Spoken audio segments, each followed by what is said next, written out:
Bonjour, merci d'être avec nous sur la chaîne YouTube de l'ECAM.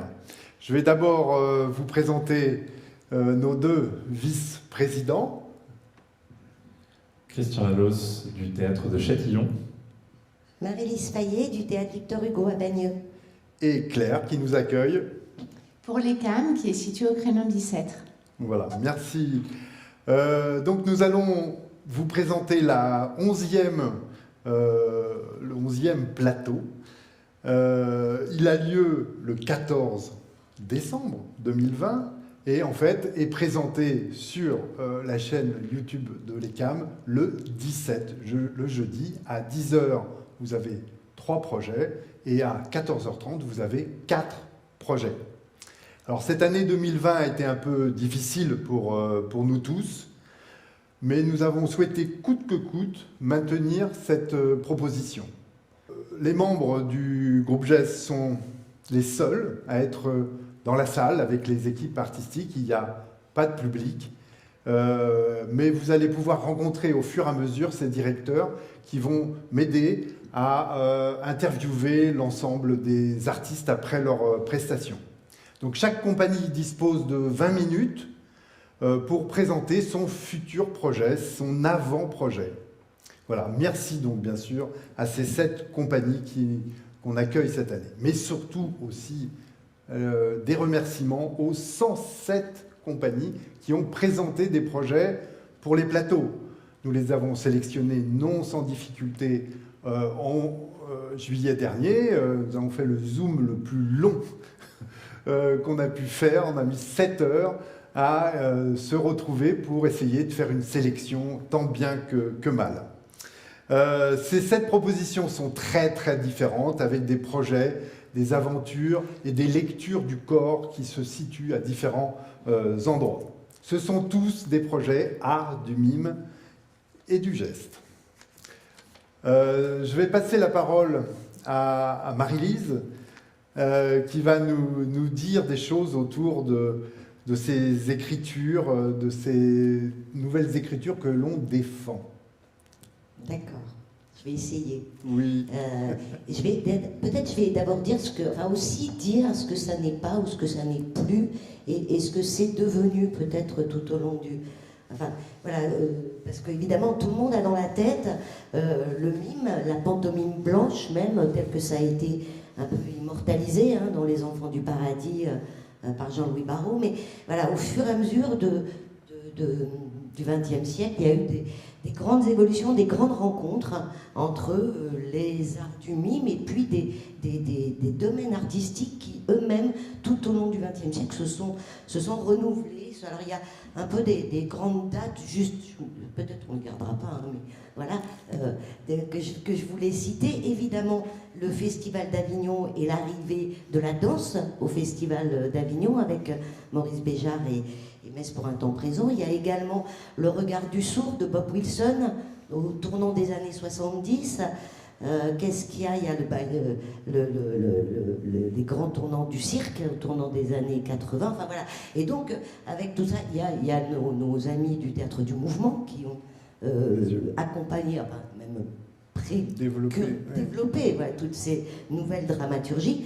Et donc, voilà, le mime, tout au long de ces années, de ces renouvellements, il s'est nourri de tous ces domaines artistiques, il s'est nourri à la transdisciplinarité, en quelque sorte, tout au long de ces années, pour arriver à la métamorphose de ce que nous appelons aujourd'hui les arts du mime et du geste, que nous défendons donc à tout ce qu'a dit Jean-Jérôme, au sein des différents théâtres du groupe Geste, et donc qui sont du théâtre masqué, évidemment du mime, évidemment du théâtre gestuel, mais aussi du théâtre masqué, de la poésie visuelle, du burlesque, de la danse. Ça se nourrit à la danse, ça se nourrit au cirque. Et c'est ça que nous appelons aujourd'hui et que nous défendons au sein du groupe Geste à travers ce qu'on appelle les arts du mime et du geste. Voilà, et donc là on aura vraiment l'exemple de 7 matières totalement différentes. Surtout aujourd'hui. Oui. Aujourd'hui particulièrement. Absolument. Christian, peut-être nous rajouter quelques éléments et puis... Oui, avec plaisir. Peut-être pour rebondir sur ce que vient de dire Marie-Lise, simplement dire que c'est cette diversité, cette multiplicité du geste qui nous réunit, nous, et qui est à l'image un petit peu de la diversité des structures qui composent le groupe. Que ce soit, on a une scène conventionnée, on a des théâtres de ville, on a des lieux de recherche, et donc c'est cette diversité qui est à la fois nourrissante pour nous tous et qui rend les choses passionnantes. Du coup, remercier l'ensemble des membres du groupe Geste qui ont rendu possible aussi cette journée, qui ont travaillé avec l'ensemble de l'équipe de Claire à l'ECAM et toi, Jean-Jérôme, pour monter et maintenir dans la situation actuelle cette journée. Tout ce travail il est rendu possible aussi par un soutien au fonctionnement du groupe et à nos activités, soutien institutionnel. Donc remercier aussi pour cette journée le ministère de la Culture et la DGCA qui accompagnent le groupe maintenant depuis de nombreuses années. Et remercier également le Conseil régional d'Île-de-France qui rejoint cette aventure pour la première fois. Et qui soutient l'activité du groupe depuis cette année. Également dire que ce travail remercie bien entendu les compagnies qui ont accepté qui ont travaillé déjà pour cette journée et qui ont accepté aussi la règle du jeu qui a été un petit peu modifiée par rapport à l'habitude des plateaux. Et puis peut-être terminer par dire que le travail du groupe, il n'est pas seulement aujourd'hui à l'image de ces plateaux, mais il est aussi tout au long de l'année, par des rencontres, par des échanges sur le fond, sur ce qu'est le geste, par aussi un accompagnement des artistes tout au long de l'année, non seulement par de la programmation, éventuellement de l'apport de coproduction, mais aussi de la mise à disposition d'espaces pour des résidences. Donc c'est un travail vraiment d'accompagnement de la création qui est fait par toutes les structures qui composent le groupe. Voilà. Merci Christian. Peut-être Claire, quelques mots sur ton accueil. Merci. Je vous en prie. Un mot sur le projet que nous défendons ici à l'ECAM, qui est un projet de théâtre de ville pluridisciplinaire, tourné autour du cirque et des expressions gestuelles, mais aussi autour des écritures contemporaines, du théâtre et de l'adresse au jeune public. Un mot de contexte, parce qu'effectivement, il est particulier de s'adresser à une salle pleine de 17 spectateurs et que je crois parler au nom du groupe pour dire que cette situation est intenable pour ce secteur et pour les artistes qui sont censés se promouvoir devant des salles pleines et que l'ensemble de secteurs que je représente appelle à ce que nous ouvrions rapidement les lieux de culture, qu'ils soient spectacles, musées, cinéma, conservatoires de pratiques artistiques. Merci. Peut-être quelques remerciements, on va en faire plusieurs des remerciements, mais on a une équipe formidable à la technique. On a une équipe, bien sûr, aussi pour la vidéo qui va filmer toute cette manifestation. Et puis, il y a toute ton équipe, quoi, surtout. Hein, merci. Voilà. Merci. Alors, la tradition, c'est que chaque compagnie dispose d'environ 40 minutes. Il y a 20 minutes de présentation scénique. Et ensuite, on adore poser des questions. Et donc, on se retrouve après chaque présentation artistique. On se retrouve sur ce même plateau et on posera les questions qu'on pourra poser à l'ensemble des artistes. Voilà, donc merci pour nous assister et nous regarder toute cette matinée et je vous retrouve juste après. Merci.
Donc on vient de voir le premier extrait. D'abord, je vais vous présenter, enfin vous allez vous présenter pour ce premier interview. Nous allons commencer par Patrice. Patrice Lefebvre, directeur de l'Orange Bleu, l'espace culturel d'Aubonne. Pauline Simon, directrice du Centre culturel Jean Houdremont à La Courneuve. Jonathan Guichard, porteur du projet 080 pour la compagnie HMG. Nicolas Fegnoux, du bureau de production Full Full, et j'accompagne Jonathan en production et diffusion. D'accord, merci. Jonathan, est-ce que tu peux nous dire un peu d'abord l'essence de ce projet, d'où il vient, comment il est construit et qu'est-ce que tu veux aussi un peu nous raconter, quoi, tout simplement? Eh bien, ce projet, si je dois parler vraiment du tout début, ça part de la sensation assez désagréable de sentir que mes pensées ou mes choix ne m'appartiennent pas complètement et qui sont dus parfois au conditionnement, à l'influence de l'environnement. Je sais pas, on peut appeler ça du déterminisme social ou on peut aussi questionner l'épigénétique, enfin toutes ces choses qui font qu'à un moment, on est aussi poreux à tout ce qui nous entoure et que parfois nos choix ou nos envies ou nos pensées ne sont pas que faits de raison. Et j'avais envie du coup pour mettre en partage cette idée avec un public, de travailler tout d'abord sur un corps. Quel pourrait être un être qui ne soit pas soumis à toutes ces injonctions, d'essayer de mettre tout ça de côté en fabriquant ou en imaginant un être qui soit vierge de tout ça, qui soit dans un environnement où il n'y ait pas toutes ces choses, toutes ces influences. Et la première question venant du cirque, c'était de travailler sur le corps. Quel pourrait être ce corps? Et du coup, l'envie de fabriquer un corps qui soit dénué de tout marqueur social ou culturel, qui soit complètement dégenré, qui puisse passer d'une silhouette a priori féminine à une silhouette masculine, enfin, qui ait une espèce de mobilité comme ça, qui brouille les pistes. Le titre 080, je crois que c'est aussi une histoire que tu vas nous raconter, en fait, tout simplement. C'est le temps d'une vie. Naissance, mort, c'est ça? Ouais, ça va de ce qui fait qu'on traverse une existence, c'est on naît et puis on meurt, inévitablement. Et le premier zéro serait un point de départ, et le dernier zéro, à l'image d'un décompte, pourrait être une fin. Et entre les deux, une infinie possible. D'accord. Dans les extraits qu'on a vus, ça se situe où dans le spectacle? Alors, les éléments qu'on a choisi de présenter, c'était une manière d'essayer de toucher, enfin, ou de présenter chaque chose qui allait composer le spectacle. D'accord. Donc il y a une partie, au début on fabrique une image très esthétique, avec cette respiration du tapis. Dans un deuxième temps, c'est plus acrobatique, c'est l'apprentissage de la marche. Ensuite, il y a ce qui pourrait être du théâtre gestuel, la rencontre entre les deux personnages, comment ils questionnent leur corps, comment ils se rencontrent, comment ils se visitent, comment ils se toisent. Voilà, et puis le dernier passage qui est le duo, qui là est beaucoup plus chorégraphique, qui est d'une matière qui me passionne, qui est une matière à la fois très proche de la danse contact et de l'acrobatie. Et ça a été une réelle technique qu'on a développée, enfin pas une technique mais un vocabulaire en tout cas qu'on a pris beaucoup de temps à développer. Donc voilà, on a présenté ces 5 tableaux là pour donner à voir. Fondamentalement, toi tu utilises une écriture corporelle, une dramaturgie corporelle pour construire ton spectacle. J'aime en tout cas créer des situations psychologiques claires et ensuite les développer dans le corps, les laisser voilà, et aller un petit peu ailleurs. Ouais. Peut-être, Pauline, quelques questions autour de la compagnie. Jonathan, donc, c'est ton deuxième projet personnel, après 3D.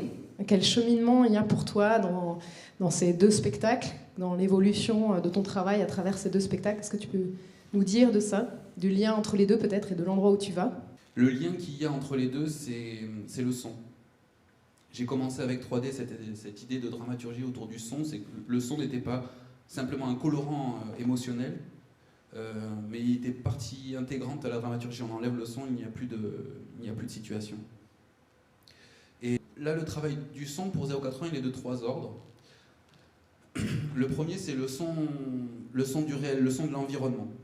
Il y a un deuxième travail qui est de donner à entendre ce que pourraient être les bruits du corps. La respiration, qui est assez évidente, les battements de cœur, mais aussi les grincements articulaires ou les tensions musculaires.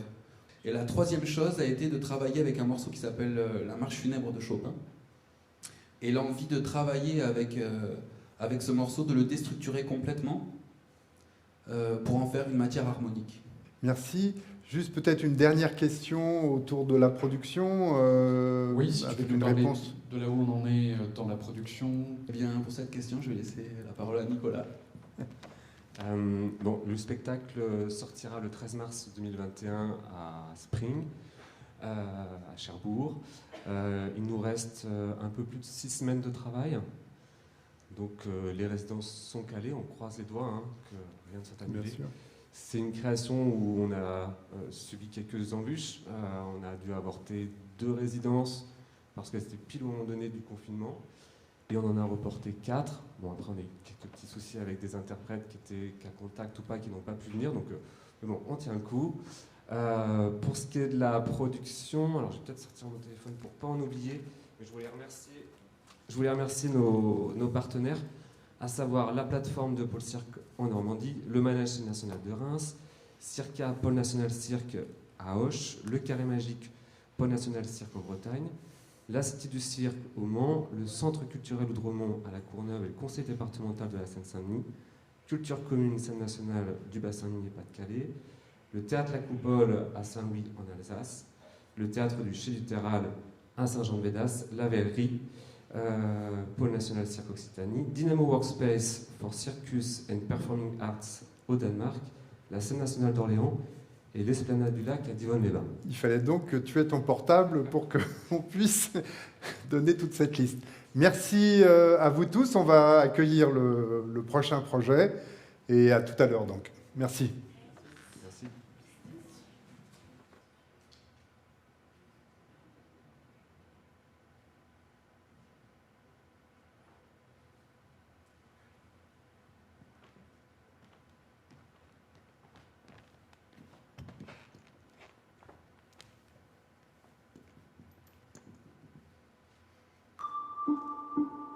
Un commentaire sportif, c'est un saut en parachute. Un saut en parachute parce que le truc, c'est qu'il faut tout préparer avant. En fait, ce que je veux dire par là, c'est qu'il faut que tu aies ta base, il faut que tu aies ton sac à dos, il faut que tu aies tes fiches, il faut que tu aies tout préparé, mais en fait, tes fiches, elles ne servent à rien. Mais sauf que c'est pour t'assurer, en fait. Il faut au moins que je me fasse 2 à 3 heures minimum avant le match, à faire des petites fiches, à faire des annotations, à noter le nom des joueurs, voilà. Et en gros, je prépare tout ça, j'arrive au match, on me donne la composition de match, je place ma composition, et après je me jette. Les personnes qui nous écoutent sont des personnes qui n'ont pas l'image, donc je dois leur apporter l'image. Et l'image, elle n'est pas dans mes papiers, l'image, elle est dans le stade, l'image, elle est dans l'émotion, elle est dans ce que je vais proposer aux auditeurs. Et l'auditeur, je dois lui dire ce qui se passe sur le terrain et ce qui se passe dans les gradins. On les emmène dans l'émotion, et en fait, quand je te parle d'un saut en parachute, c'est que j'ai tout. Si jamais il y a un blanc, si jamais il y a une coupure de courant, si jamais il y a quoi que ce soit, j'ai des choses pour me rassurer, tu vois. Mais par contre, j'ai sauté. Je suis à fond et je cherche pas à comprendre, ça sort tout seul. Et je raconte, et je raconte, et je raconte, et je raconte, et je raconte, et je raconte, et je raconte. Et la radio, on s'arrête pas en fait. Le blanc, c'est notre ennemi. Sauf quand le PSG joue à Marseille, t'as un stade en fusion. Et quand le PSG marque, tout d'un coup, c'est comme si tu mettais une climatisation. Il fait frais, plus personne qui parle, et là, t'as juste à faire écouter le silence. Il se passe plus rien. Après, tu reprends ton commentaire, tu vois. Mais en 1 seconde, t'as fait comprendre à tout le monde ce qui vient de se passer. Faut laisser une place à l'impro, sinon on n'est pas dans la vérité, je pense. Moi, je voulais faire de la musique et du rock. J'aurais voulu être chanteur de métal ou de rock, voilà. C'est parce que j'aurais voulu faire des tournées, je crie, je suis capable de m'emballer. Il y a un côté spectacle en fait, et on aime bien que se donner et que le spectacle soit bon, qu'il soit réussi. En fait, je suis un peu fou. Là, je suis très calme, voilà, mais je suis un peu un fracassé en fait. Déjà, la base, au départ, c'est la passion. Il n'y a pas autre chose, ça doit être dans le sang, c'est déjà d'avoir écouté. Moi, je me suis retrouvée devant ma télé à m'enregistrer pour commenter les matchs, tu vois. J'avais 10, 12, 13, 14 ans. Voilà, j'étais avec un monito à cassette et je faisais mes trucs et j'ai des matchs en cassette. Je faisais aussi la météo. Je commentais aussi la météo. Je parlais dans mon poste à cassette, mais parce que le métier de la radio me faisait fantasmer, en fait.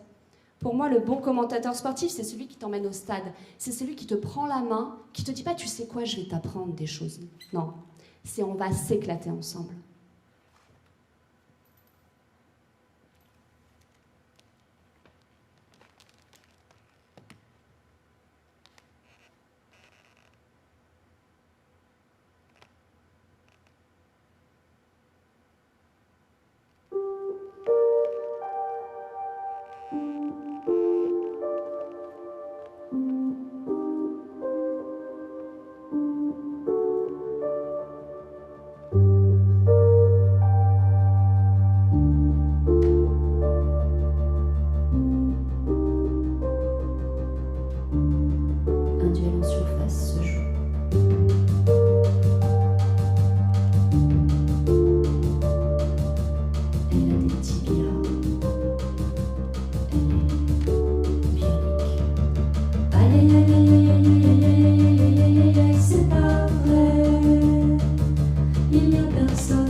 Il est dépité.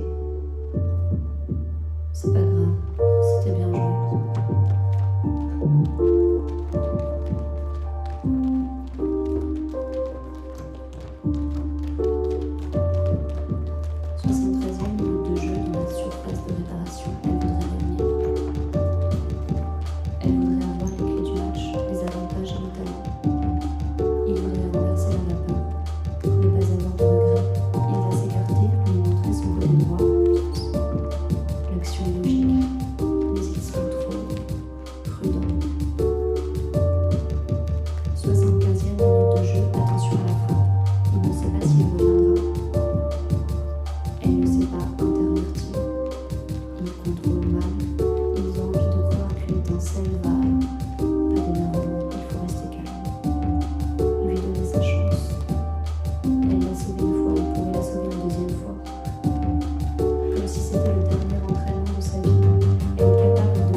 D'oxygène, groggy, il n'a pas réussi. Chute, chute, chute, chute, chute, chute terrible, chute catastrophique. L'Italie et la France sont au tapis. L'Italie et la France sont au tapis. C'est Waterloo, c'est Trafalgar, que s'est-il passé? C'est terrible, c'est terrible. L'avant-garde, plutôt l'arrière-garde de l'armée française est décimée. C'est Roland à Roncevaux, que s'est-il passé? Oh, il faut reconnaître qu'aujourd'hui, contrairement aux jours précédents, une sordide choucoumoune s'est abattue sur les couleurs. Chute, chute, chute, chute, chute, chute terrible, chute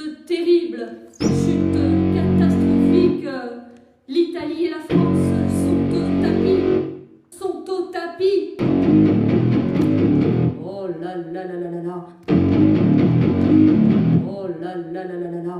C'est Waterloo, c'est Trafalgar, que s'est-il passé? C'est terrible, c'est terrible. L'arrière-garde de l'armée française est décidée. C'est roulant à Roncevaux, que s'est-il passé?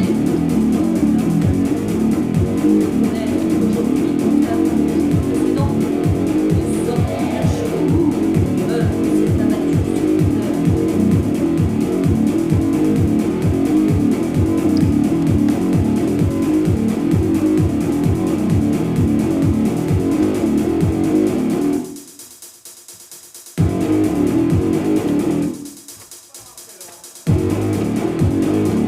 Marcelo pone la pelota para Di María, Di María con Marcelo, fuera la pared desde Marcelo, Di María va para el centro, ojo que llega Cristiano,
Médaille d'or olympique de Tony Estanguet. Mais attention, attention. Michel Amartican a placé là-bas.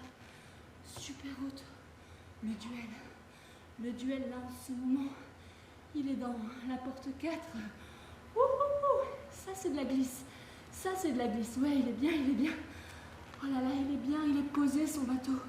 Il est bien posé sur l'eau, Tony. Allez, le premier temps de référence par rapport à Martican. 41 centièmes d'avance, faut pas s'emballer. Faut pas s'emballer, mais il est bien. Il est bien dedans. Il est bien en rythme, Tony. Ouh, le passage. Oh là là. Allez, non, c'est bien. C'est bien, c'est très préposé. Et c'est rapide. Pour l'instant, tout va bien. Ouais. Il y a le cœur qui bat. Allez, Tony, on est bien. On est à la porte 16, à la moitié du parcours. Tony, il faut pas lâcher comme ça. C'est bien, il y a le titre. Il y a le 3e titre à aller chercher au bout, le duel à gagner face à Michel Martican. 1,75 d'avance. C'est énorme ce qu'il est en train de réaliser. Regarde. Il y a beaucoup de choses qui vont se jouer là. Allez, Tony. Faut le battre. Go. Il faut qu'il soit en haut. Oui. Il est en train d'écrire l'histoire, Tony Estanguet. Vite. Go. Il est en train. Et on est à 3 portes de la fin. Allez, Tony. Allez, c'est la glisse maintenant. La glisse, mon gars. Yeah. Ouais. Go. Ça sent bon, ça. Allez, Tony. Allez. Allez. allez, allez, allez. Go, go, go, go, go. Ouais. C'est bon, c'est bon, c'est bon, vas-y. Ouais, yeah. La paix. Tony Estanguet devant Michel Martican, c'est fabuleux. Fabuleux. C'est extraordinaire. Waouh. Chapeau, Tony. Bravo. Il a écrit la plus belle page du canoë. De l'histoire du canoë. Et ouais, on a du mal à retrouver notre voix. C'est extraordinaire, Tony Estanguet. Une pluie d'étoiles sur le palois. Mais oh là là, c'est extraordinaire ce qu'il vient de faire. Extraordinaire. Extraordinaire. Extraordinaire. Extraordinaire. Mais là, s'il réalisa sans faute, ou un point, le médaille doré pour la France. Oui, il a le destin d'une médaille d'or entre les mains. Bosti avec cette jument. Est-ce qu'elle sait? Est-ce qu'elle sent? Est-ce qu'elle va jouer là? 82 secondes, le temps imparti. Bosti est très fort, hein. Il faut qu'il la transcende, cette jument. Bosti a terminé 4e par équipe. C'était à Atlanta en 1996. Il a 50 ans. Le voici avec un destin. Il peut écrire une très belle histoire de l'équitation des sports équestres français. La dernière médaille remonte à 1976. Il y avait notamment Marcel Rosier, et Philippe Rosier, son fils, fait partie de l'équipe. Attention, il va aborder ce spa, 2 mètres de large, 1,60 m de haut, un énorme effort pour les chevaux. Allez, souffle. C'est bon, C'est là, sur le spa, elle chante, c'est pas, mais ça passe. Là, il faut freiner. Oh, allez, sur les rênes, on maîtrise, on tempère. On réalise un beau parcours pour l'instant, du côté des Français, avec Roger-Yves Bost. Allez, Bosti. Allez, attention à cet observe qui est extrêmement large, très haut. C'est un des plus il est un petit peu lent pour l'instant, il me semble. C'est pas grave, c'est pas grave. Bosti, c'est vraiment un gars honneur d'acier. Il va faire 4 foulées, elles sont longues. Allez, ça passe. Vous êtes à 200 pulsations minutes, la Virginie. Ah ouais, là, j'en peux plus. Restez avec nous encore 2 minutes. Allez, la combinaison, c'est la partie très technique, c'est là où tout le monde commet des erreurs. Allez, une foulée, hop, attention, allez, une foulée, allez, le bilet maintenant, il faut y aller, il faut foncer, on va prendre des points de pénalité. Allez, 82 secondes. On s'en fout du temps, il faut qu'il passe en faute.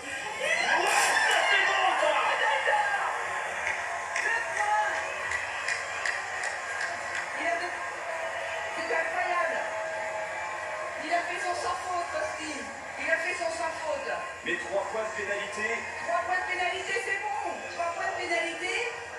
Il est bon. C'est médaille d'or pour la France, Virginie. C'est médaille d'or pour la France. C'est incroyable, il faut refaire ça. C'est fini. C'est superbe, on a gagné, on a la médaille d'or. Joseph du Brésil qui nous le confirme. Mais quelle histoire pour Philippe Rosier qui fait partie de cette équipe de France. Son père a remporté la dernière médaille d'or par équipe en 1976. C'est fou ce qu'on est en train de vivre, c'est dingue, je ne crois pas.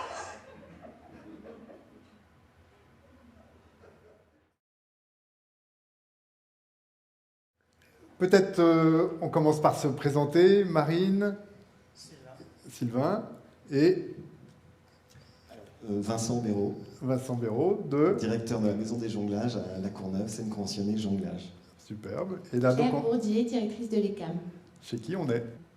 Alors, il vient d'où ce projet? Comment t'es arrivé à travailler sur cette question-là? Je cherchais une parole, quand j'étais en école de théâtre physique, je cherchais une parole différente de ce que je pouvais trouver dans des textes, et une parole théâtrale.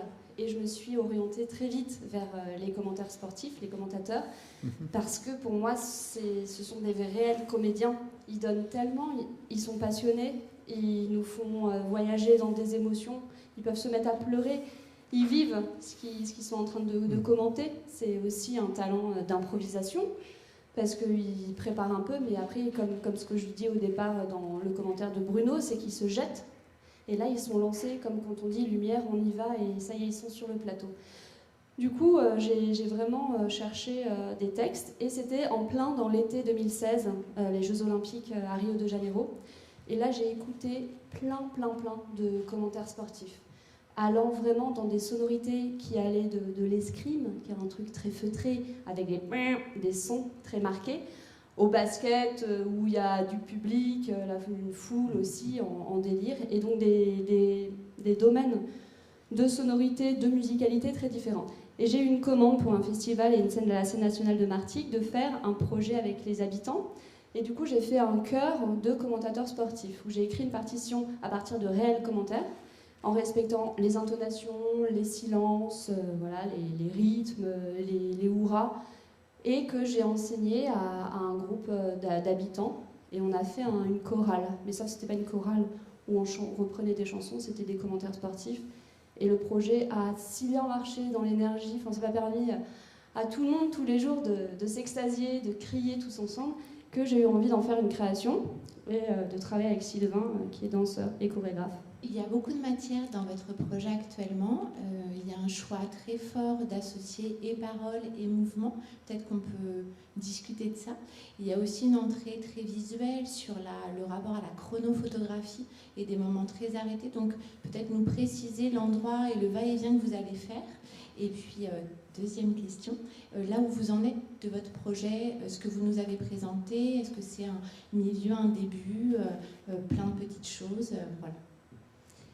Et bien effectivement, quand je suis partie de ce groupe de commentaires sportifs, très vite, pour entrer dans une création, je me suis tout de suite tournée vers l'esthétique des postures des sportifs.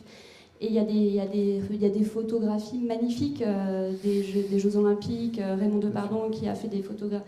Et en fait, ce qu'on voit beaucoup dans le sport, ce qu'on lit dans les journaux, ou les arrêts sur image, il y a un truc, voilà, la posture, elle est précise, ils ont une chorégraphie eux-mêmes.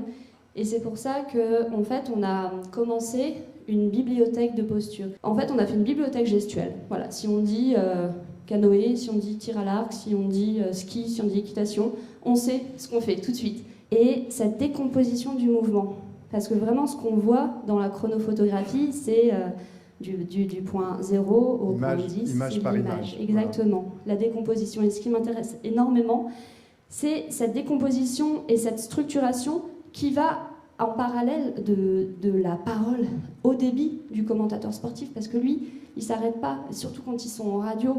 On en est là. Pourquoi il n'y a pas d'autres images pour le moment? C'est parce que j'ai vraiment envie que l'image parte des corps. J'ai pas envie d'induire le spectateur dans une image vidéo, par exemple. J'ai vraiment envie qu'on travaille cette gestuelle, cette bibliothèque, ces postures, pour relier directement tout au corps. Oui, bah là vous évoquiez la musicalité. Moi j'avais une question un peu autour de ça, mais vous avez déjà un petit peu répondu. Mais sur le fait que lorsque vous théâtralisez, chorégraphiez le geste, l'effort sportif, savoir dans votre écriture quelle place prend justement cette musicalité, vraiment, enfin dans votre réflexion, dans votre recherche sur le son, le rythme. Puis j'associe ça à une question, je pense, qui est peut-être liée aussi quelque part, c'est la question du parcours émotionnel aussi du spectateur de l'événement sportif et du spectateur du spectacle vivant. Si on reprend la jeunesse du projet, c'est vrai que c'est une chorale au départ, c'est la musicalité du commentaire sportif. Et là, on a commencé à traduire cette musicalité par des notes réelles de musique, ce que vous avez pu voir dans l'extrait, par exemple, Chute. On a commencé à mettre donc de la guitare dessus. Il y a à l'intérieur de la parole une musicalité. Et l'idée, c'est que cette parole qui est très présente au début de la pièce, petit à petit, elle s'efface. Qu'elle parte pour laisser place au son et juste à la musique. La création, tu as dit que c'était quand La création, elle est prévue en décembre 2021 au Théâtre de Vanves, dans le cadre du festival Danse. Donc la création, elle est dans un an. On a déjà un planning qui est fait, mais on cherche encore des nouveaux temps de travail et des soutiens et des partenaires. On a 5 préachats, à la scène nationale de Chalon-sur-Saône, qui coproduit et soutient le spectacle. 2 au Théâtre de Vanves. On va aussi jouer au CDCN de Dijon, le dancing, qui coproduit aussi la pièce et nous soutient et nous accompagne. Et puis aussi à la MP2A, qui nous a proposé un projet avec des groupes d'habitants et qui accueillera le spectacle en 2022. Voilà, donc on a eu aussi la bourse d'écriture Beaumarchais pour l'écriture chorégraphique du geste. Et puis, on est accompagné aussi par le dispositif AVEC, qui est le bureau de production Alter Machine avec le Théâtre de Vanves. Voilà, et aussi Danse qui soutient et accompagne la pièce depuis le début. Merci beaucoup et à tout à l'heure. On va continuer notre parcours de la journée. Merci. Merci.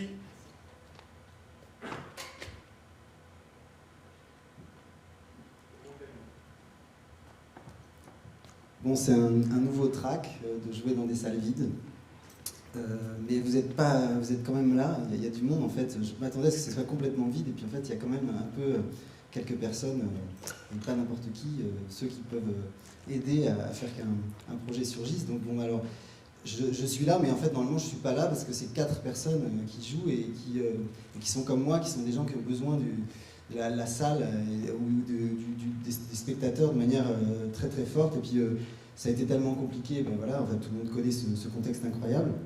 Donc on a fait un jonglage interne tellement extraordinaire qu'à la fin je me trouve là à vous parler du projet plutôt que vraiment à vous le montrer, mais on a quelques images de répétition qui vont un peu accompagner ce moment. Bon alors voilà, moi je suis dans un état un peu particulier parce que je ne sais pas trop où je suis, je ne sais pas trop si je parle à des gens qui sont loin, dans un autre moment, ou si je parle à ces gens qui sont maintenant présents. Voilà, en fait, je viens vous présenter un projet qui a commencé dans un chapiteau. En fait, les matins, très tôt, il faisait extrêmement froid et on était dans un chapiteau où en fait il y avait eu la fête la veille, et donc c'était quand on marchait sur le sol, on essayait de décoller ses semelles et il faisait moins quelque chose. Et c'est là qu'est arrivée cette idée. C'était il y a très longtemps, et si on se couchait par terre, on restait collé, donc il fallait rester debout. Et puis il y avait une femme de ménage qui venait faire le ménage en lançant de l'eau. Et donc en fait, quand elle était là, il fallait qu'on s'écarte parce que ça jaillissait. Et donc c'était là la première fois que j'avais eu cette intuition, de cette sensation que je voulais essayer de donner aux spectateurs, de perdre en fait la sensation, en fait, de perdre en quelque sorte le poids de la personne qui serait en face de nous. Donc quelqu'un qui perdrait son poids et qui essaierait de se rattraper au sol comme il peut, de toutes les manières possibles, parce que j'avais la sensation que le vertige de ne plus pouvoir tenir était encore pire que le vertige de tomber. Et donc c'était une version donc de lévitation, une version de vol, mais désagréable et terrifiante. Et donc j'ai essayé de donner cette sensation.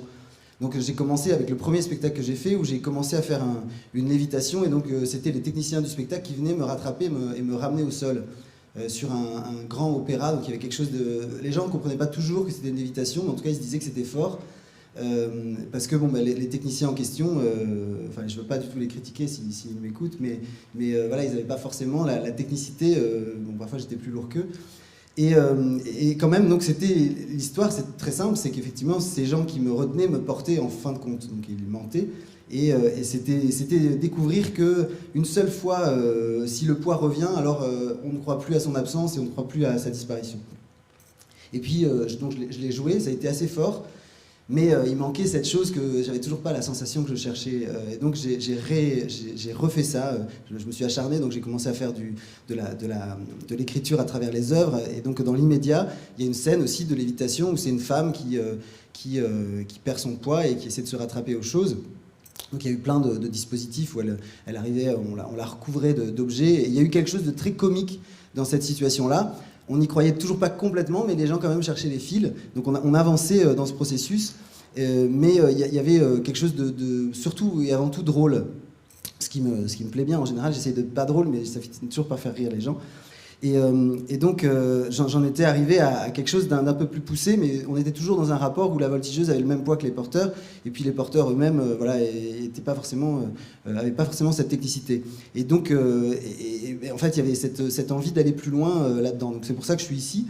J'ai essayé de rencontrer des gens qui avaient exactement la capacité en fait à donner cette sensation. Et là c'est 4 jours et demi de travail. Et en fait c'était pas censé être un film. Donc ne soyez pas trop sévères, c'est juste des images de répétition qui nous servaient surtout, nous, à dresser une sorte de répertoire un peu de l'endroit de recherche, puisqu'on travaille avec des gens qui ont vraiment une pratique de portée, et on leur demande de faire tout ce qu'il ne faut pas faire, de ne pas porter de la bonne manière, parce qu'en fait, il faut effacer le porté. Et voilà, je vous laisse regarder ça déjà, ça nous donne un peu de matière.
La main.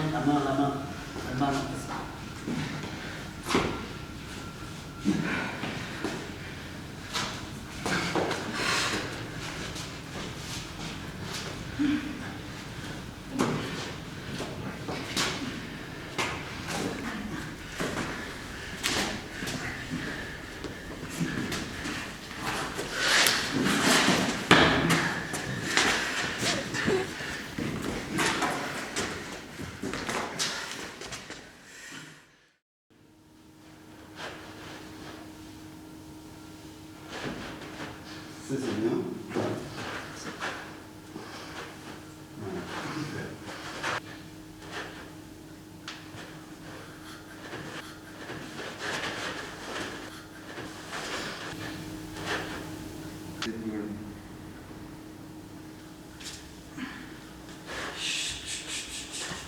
Ok.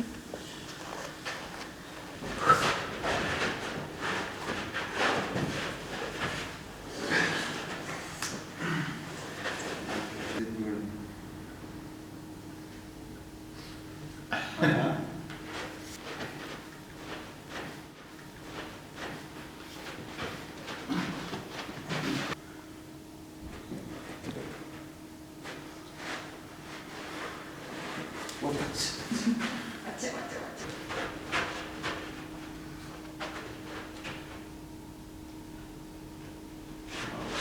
C'est quoi?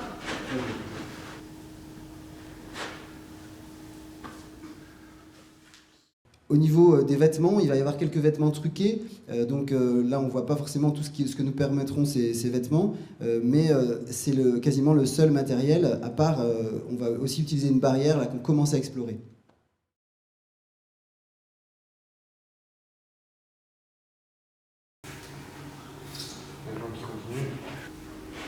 Et là, ça la monte. Oh! C'est bien. Ouais.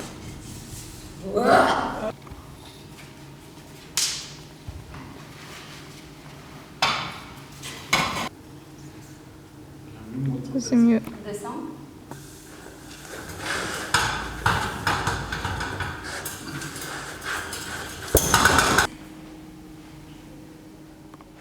Et donc là, on ne pouvait pas complètement tenter parce qu'en fait, on va avoir juste, nous, on amène juste avec nous dans une petite valise un renfort en fait, de cette barrière qui nous permet de faire des choses un petit peu plus périlleuses avec. Et donc en fait là on travaille avec des gens qui ont comme des pouvoirs magiques. Moi ça me donne une impression comme ça.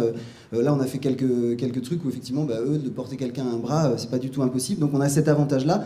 Dire aussi c'est important que c'est un spectacle qu'on veut faire vivre à toutes sortes de spectateurs, y compris des spectateurs qui savent pas qu'ils sont spectateurs. Donc c'est une chose qu'on va jouer dans la rue, et à la fois dans des festivals de rue et même dans des programmations, et en même temps on va le jouer aussi dans la rue de manière sauvage. Et j'avais besoin de cette technicité-là pour pouvoir le jouer dans la rue et ne pas se dire « Ah tiens, c'est des fous », mais juste de se demander si c'est pas nous, les spectateurs, qui devenons fous.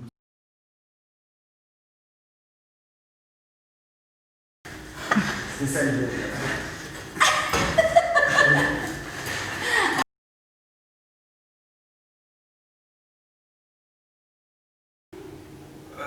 Top, c'est bon. Non.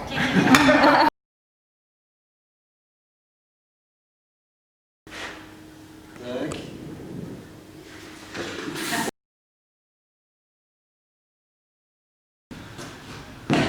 Tu arrives pas. Le bras. Là, je récupère le bras, le bassin monte.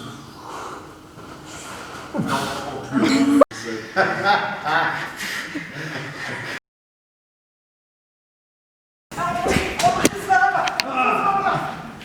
J'ai pas de poids.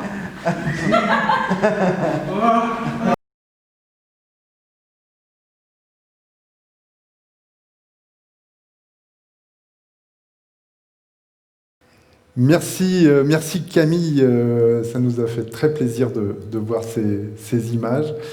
La création est en cours, en route. Je te présente. Tristan Rybalchenko, je dirige le théâtre Jean Harpe à Clamart, qui est une scène conventionnée pour l'art et la création. Et Franck du Samovar. C'est un projet de rue. Il ne sera pas du tout en salle? En fait, on est assez adaptable, mais c'est fait pour la rue. C'est-à-dire que c'est assez court, en fait. C'est une chose qu'on joue à plusieurs endroits dans la rue. Ça dure une dizaine de minutes en tout. Il y a une introduction et puis il y a une petite spécificité. Moi, je vais jouer dans le spectacle, mais hors du spectacle, parce que moi, je joue de la musique à côté dans la rue. D'accord. Et ça fait, en l'occurrence, la musique du truc, mais on ne sait pas que c'est la musique de la chose. Donc, il y a cet accident, en fait, qui commence à arriver avec quelqu'un qui perd son poids. Et donc, il y a tout un début avec elle. Et puis donc c'est vraiment dans la rue. Et ça pourrait s'intégrer, je vous le disais, si on l'avait joué ici, on l'aurait joué dans les gradins. C'est ça, d'accord. Donc ce sont des modules qui sont répétés plusieurs fois Exactement. dans un espace public, mais qui sont différents aussi, chaque module. Chaque module a sa petite variante, mais il y a une constante. D'accord, d'accord. J'aurais voulu savoir, vous avez fait un choix de personnage, enfin un choix d'interprète, enfin un choix d'acrobates, qui sont également des personnages, des interprètes, enfin il va se passer quelque chose entre eux? Alors en fait, c'est vraiment des gens qui sont des gens dans la rue. Donc en fait, on avait besoin de têtes qui puissent se fondre. Et donc celle qui va jouer, donc la personne qui s'envole, c'est Voléac, qui en plus a une langue maternelle qu'on va utiliser aussi. Enfin en tout cas, on va lui proposer. On n'a pas encore travaillé ensemble, donc c'est un peu particulier de parler d'elle sans vraiment se connaître. Mais en tout cas, l'idée c'est qu'il y a une personne qui a vraiment une sorte de crise de lévitation et donc des gens viennent l'aider en fait en la ramenant sur un banc. Ça se passe à l'arrêt de bus ou ça se passe voilà, donc c'est dans des endroits à peu près normaux. Et puis donc les gens sont des extérieurs. Donc il y a clairement une mise en scène de personnages, on va dire. Et ces gens, donc, ils attendent quoi? On ne sait pas ce qu'ils attendent. C'est un groupe de copains, ils se connaissent? Non, ils se connaissent pas. C'est des gens il y a quelqu'un qui passe, il y en a une autre qui était là à côté. Enfin voilà, chacun a son rôle. Donc l'idée que c'est même le public n'est pas prévenu. Ça se passe comme ça, ça peut se passer comme ça dans la rue. En fait, il y a 3 projets dans un. Il y a la partie complètement sauvage, mais qui est financée par la partie officielle, qui se joue dans les festivals de rue, qui se joue dans les programmés par les théâtres, justement, qui ont envie d'avoir des choses plus impromptues, et où justement, dans des décalages, il y a aussi la partie qui peut être annoncée. On en parlait avec des directeurs de festivals qui disaient mais dans ce contexte comment faire, et donc on invente aussi ensemble selon le contexte. Il y a une adaptation, on vient normalement un jour avant pour adapter dans le lieu. Et ensuite, après, il y a aussi la partie qu'on va filmer, parce qu'en fait, ça fait aussi partie d'un projet de film où on les voit intervenir. Donc là, c'est vraiment, on va aller capter des réactions de gens qui sont complètement hors de connaissance de ce... Filmera les spectateurs. Voilà.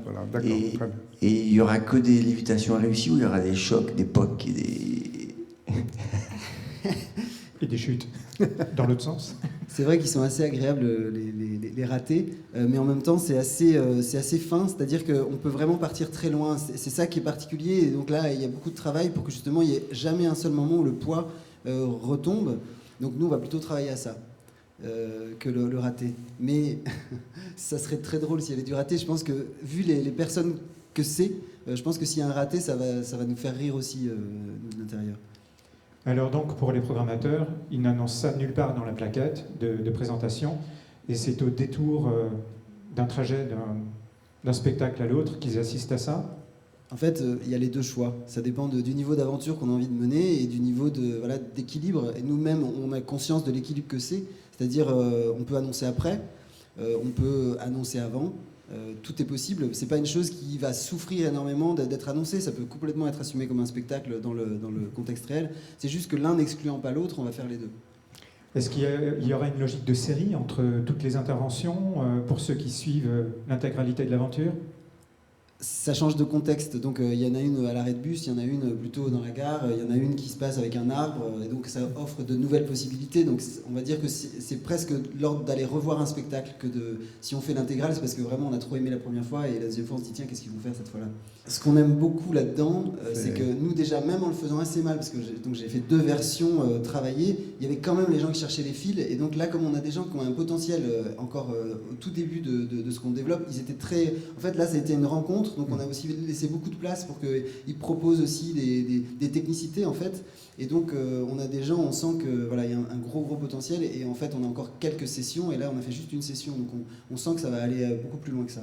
Alors je reviens avec ma question des costumes, de telle manière à ce que les personnes se fondent complètement, et est-ce qu'elles vont être porteuses d'un caractère chacune? Il y a eu plein de réflexions déjà et on est encore en train d'y réfléchir. À la fois on a envie de trouver des vêtements normaux, mais même eux ils nous disaient non mais moi en fait quand je suis habillé ça va pas faire normal, il faut trouver un vêtement normal. Et en même temps par exemple tout qu'à un moment il était question d'avoir un vigile qui vienne aider. Donc il y a plein de réflexions qui circulent. Et après en plus c'est des vêtements qui sont à la fois normaux et en même temps ça peut connoter de plein de manières. Donc ça nous intéresse beaucoup cette partie-là. C'est un peu la partie technique assez complexe en fait, parce qu'on travaille aussi avec des constructeurs avec quelques petits trucages, très peu, mais quelques trucages dans les vêtements. Merci Camille. On vient de voir 3 projets. On se retrouve à 14h30 sur la chaîne YouTube de l'ECAM pour voir 4 autres projets art du mime et du geste. Merci à vous et à tout à l'heure.